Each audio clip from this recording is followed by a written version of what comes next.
The Little Mermaid. King Triton's undersea kingdom was twirling with excitement. Merfolk were gathering to hear the king's youngest daughter, Ariel, sing in a concert for the very first time. Ariel had the most beautiful voice under the sea. But on the surface, Ariel and her fish friend Flounder were showing a human treasure to a seagull named Scuttle. "It's a dingle hopper," the bird announced, explaining that humans used the strange object to fix their hair. "What do we use that for?" "It's a fork for eating." Scuttle must not know, because he says it's to fix their hair. Then Ariel remembered the concert and raced home as fast as her fins would take her. But she was too late. King Triton was angry, especially after learning that Ariel had been to the ocean's surface. A human might have seen her, and Triton believed humans were dangerous. Upset, Ariel went to her secret grotto, where she kept her collection of human things. "I just don't see how a world that makes such wonderful things could be bad," she said dreamily to Flounder. "Look at this stuff, isn't it neat? Wouldn't you think my collection's complete? Wouldn't you think I'm a girl who has everything? Look at this trove, treasures untold. How many wonders can one cavern hold? Looking around here you'd think, sure, she's got everything. I've got gadgets and gizmos aplenty. I've got who's its and what's its galore. You want thingamabobs? I've got 20. But who cares? No big deal. I want more.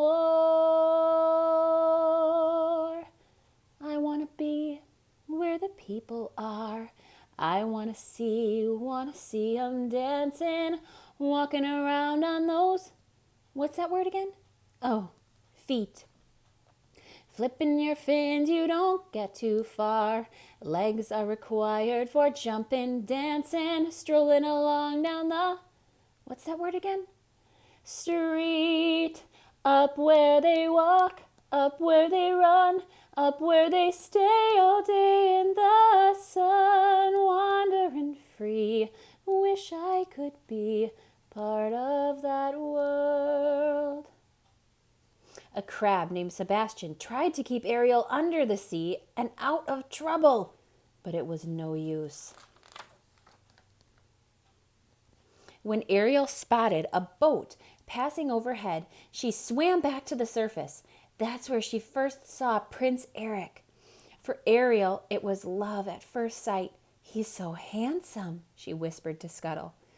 It was Prince Eric's birthday, but a sudden storm interrupted the celebration. Prince Eric was knocked out and swept into the raging sea. Ariel rescued Eric and brought him safely to shore. As silly Scuttle listened for a heartbeat on Eric's foot, the little mermaid sang to the prince. Ah. I don't quite remember the song she sings right there. I don't know when, I don't know how, but I know something's starting right now. When Eric awoke, he remembered her beautiful voice, even though Ariel had slipped back into the ocean. The little mermaid was secretly in love with the human prince, but it wasn't long before Sebastian let her secret slip out. Triton didn't understand. "Have you lost your senses completely?" he shouted. He wanted to protect his daughter from humans.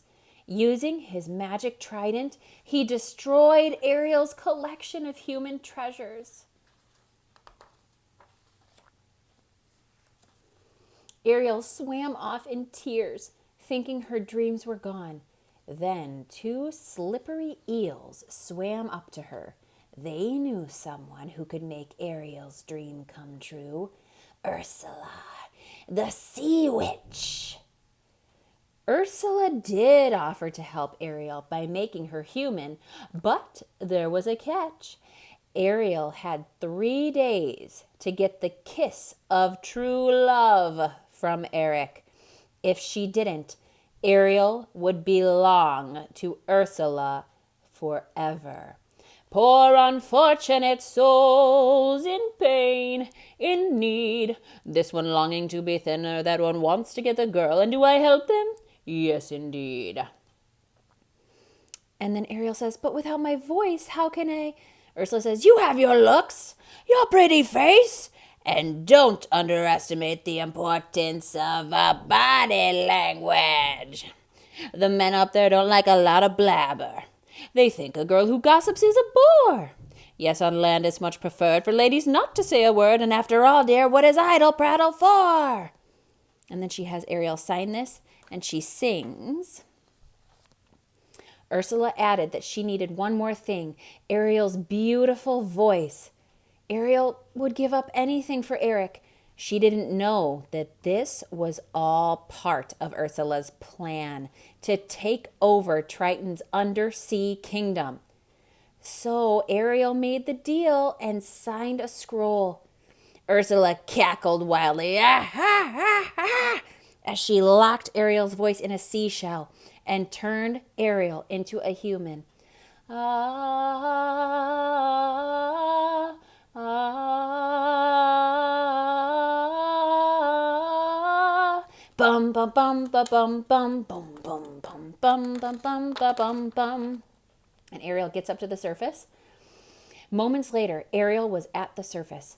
A puzzled Scuttle said, "There's something different about you," though he couldn't quite figure out what it was. "She's got legs," shouted Sebastian.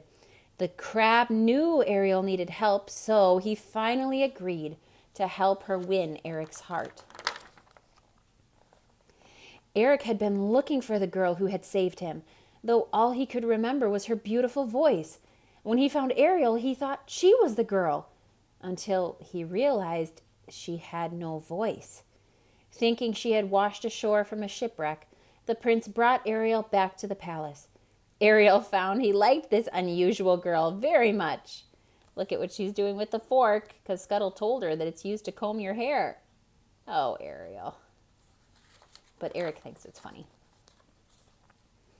In fact, after spending the day with her, Eric realized he was falling in love. As they sat in a boat listening to the romantic music of the beautiful lagoon, sha-la-la-la-la-la, my oh my, looks like the boy too shy, gonna kiss the girl, whoa, whoa, sha-la-la-la-la-la, ain't that sad, ain't that a shame, too bad you're gonna miss the girl. Eric leaned in to kiss Ariel, but before they could kiss, Ursula's eels, overturned the boat. Meanwhile, Ursula changed herself into a human named Vanessa. While wearing the seashell around her neck, Vanessa sang and talked with Ariel's beautiful voice. Ah. Early in the morning, Vanessa walked by the palace, singing with Ariel's beautiful voice. Eric heard her and thought she was the girl who had saved him. Vanessa placed Eric under a spell. Eric announced that he would marry Vanessa aboard a ship at sunset. When Ariel heard this news, she was crushed. Ursula's tricking Eric so that Ariel doesn't get Eric to kiss her. Luckily, Scuttle had seen Vanessa looking into a mirror. The reflection had been Ursula the sea witch, not Vanessa. Scuttle told Ariel. All of Ariel's sea friends banded together to help the Little Mermaid. Scuttle and his friends stopped the wedding and broke. So there's a seal is bouncing Ursula On them, it looks like Vanessa, but it's Ursula. Dolphins are spraying, and Scuttle snapped off the necklace. It broke, and Ariel gets her voice back, and she goes, ah. So they broke Vanessa's seashell necklace just as Ariel boarded the ship. Ariel got her beautiful voice back. You can talk, Eric shouted, realizing Ariel was the one he truly loved. But the sun set before Eric could give Ariel the kiss of true love. Sadly, Ariel turned back into a mermaid. You're too late! Ah, ha, ha, ha! Ursula cackled as she changed back into a sea witch. Ursula grabbed Ariel and plunged her into the sea, where she was met by King Triton. Let her go, ordered Triton. Not a chance, said Ursula. We made a deal. Then she showed him the scroll Ariel had signed.